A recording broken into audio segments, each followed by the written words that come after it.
the biggest bloc in parliament in Iraq, has just nominated Asaad al-Eidani as the next Iraqi prime minister. Live to Dorsa Jabbari in Baghdad for us. Dorsa, an appointment that's been a long time coming. Who is Asaad al-Eidani, and will his nomination satisfy protesters?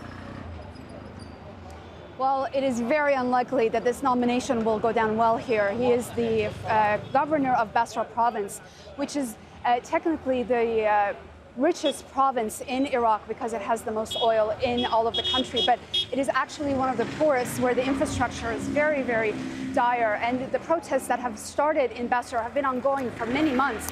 This governor has been accused of not only corruption, but also not paying enough attention to try and remedy the situation in his own province. He is educated in Basra himself. He comes from one of the largest tribes in that province. His nomination is seen as, again, an influence by Iran in this country, because he's been nominated by one of the biggest blocs in the parliament, al-Eidani bloc, and it is believed that this nomination comes with the full backing and support of the Iranian-aligned groups in Iraqi politics. So protesters not likely to be happy with this, then? Are the demonstrations going to continue, therefore? Certainly, and what little good news we had about the new electoral laws that were passed on Tuesday evening that were making these demonstrators quite happy this morning will now be all reversed based on this decision.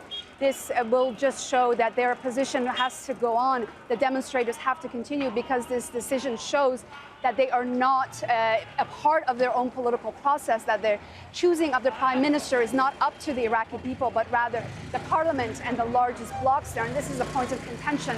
And the cause of all the demonstrations that we've seen, and the number of deaths that are now at over 485, it is because they want to be able to choose their own prime minister. And this nomination will certainly add to the anger and frustration that has been present here.